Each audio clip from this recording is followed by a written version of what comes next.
Good morning, everyone. It's Dr. Hodges.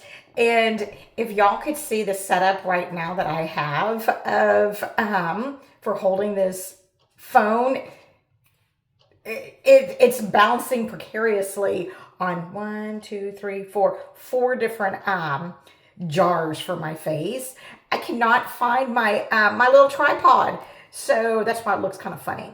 Anyway, today I want you to join with me on our Medscape Monday. So while I put on my face, we can kind of talk about what some of the latest research is showing in the field of obesity. All right, so let's get started.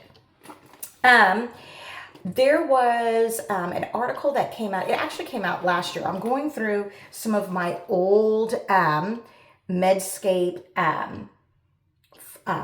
intros and monthly newsletters to kind of dig in and see which stories that I thought were most relevant, that I thought were interesting.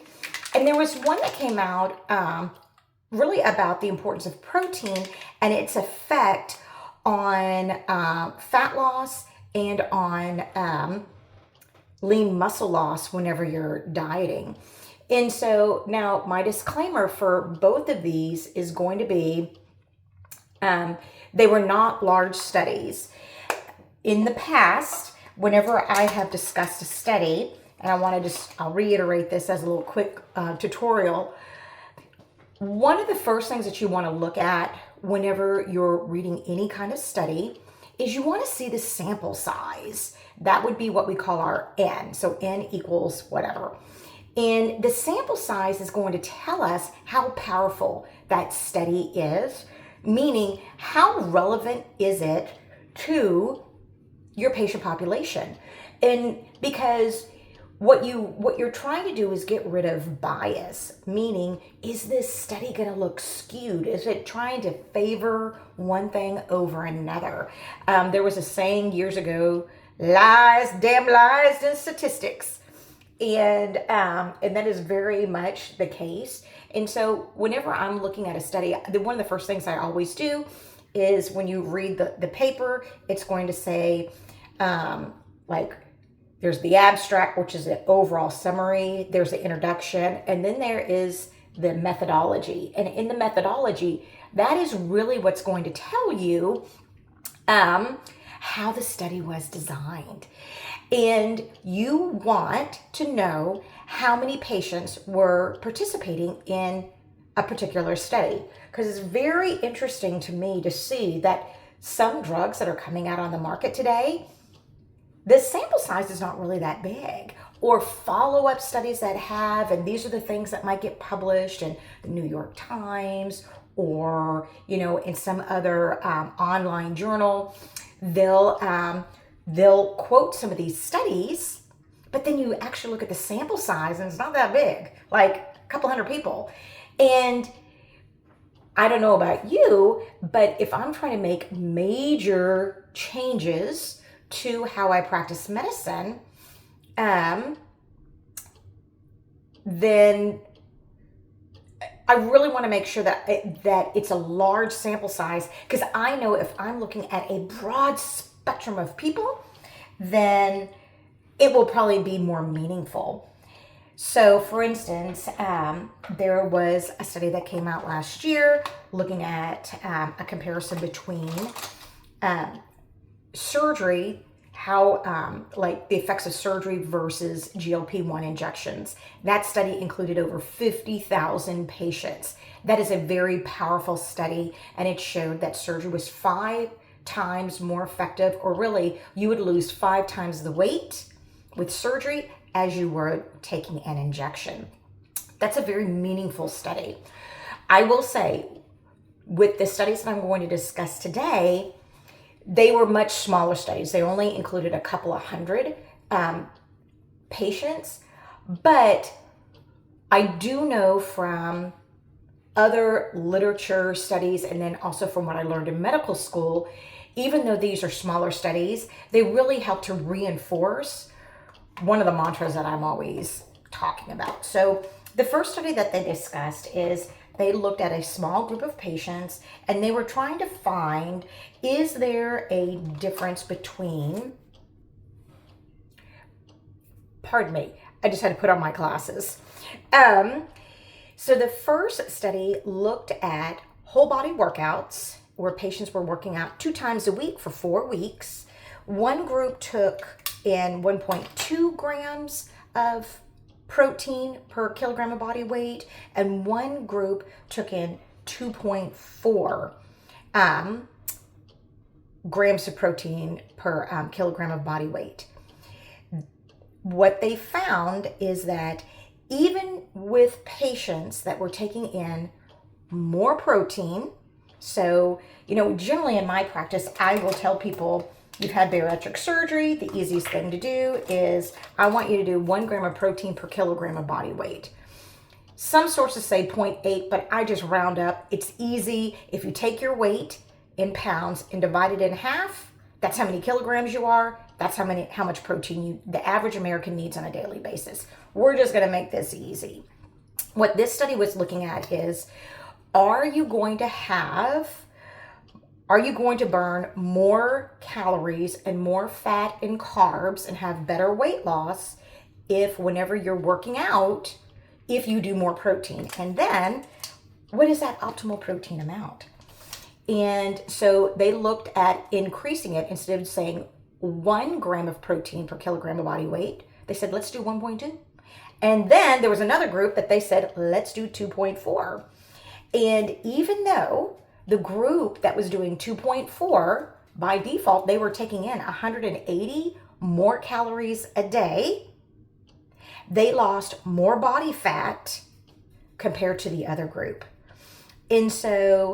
And part of the reason why they think that this may have happened is that when you are and both groups were also eating in a calorie deficit, when you have more lean muscle and you're taking in more fat, it actually takes more calories to burn fat and burn protein and metabolize protein. So some of the theory behind why you may lose more weight or more fat whenever you're dieting and you're increasing your protein is because you're making your body work a little bit harder to do the things that it needs to do.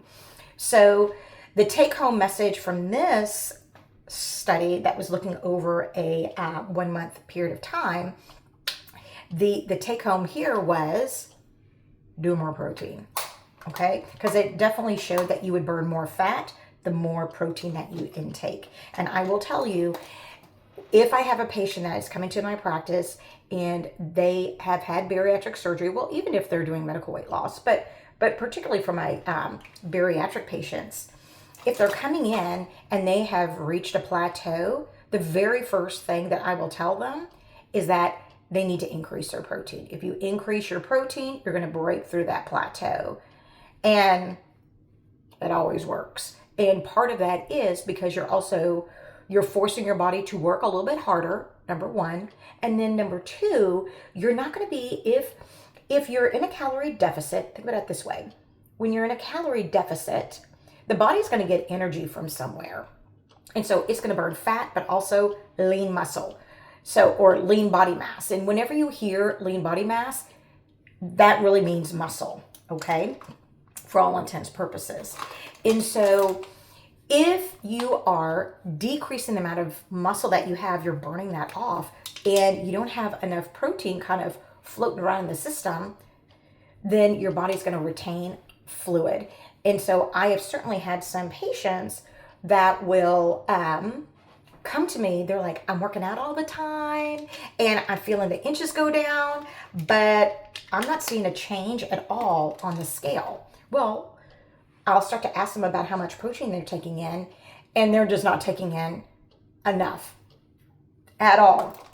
And the first thing I'll counsel them is, I'm like, you got to pump up that protein because you're burning your muscle. You're burning through all your stores, and you're going to be retaining fluid. So while your fat mass is going down, your total body water is going up, and that's why the weight on the scale is staying the same. So take home message from study number 1. Higher protein certainly can help whenever you're in a diet program, especially when you're working out. You definitely need to make sure that you're increasing your protein intake. And then there was a second study that was done. I have it all written down.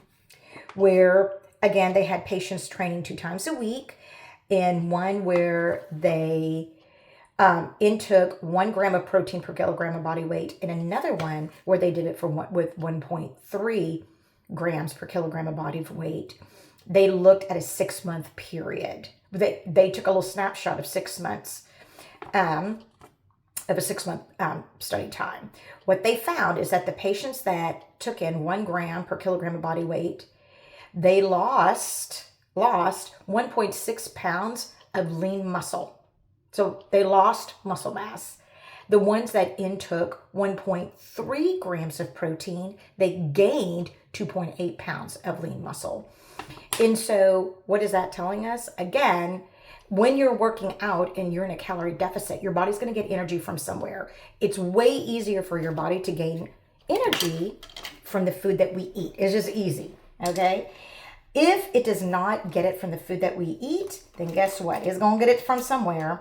We would like it to always get it from all of our fat stores, but it doesn't. It's going to get it also from our lean muscle. And what this is showing is that when you are in a weight loss program, you got to do your protein, especially if you're adding in exercise. And if you want to get optimal results, you need to exercise because you want to maintain that lean muscle. And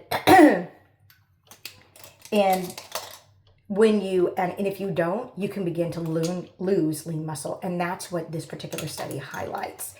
So now the question is asked, what's the ideal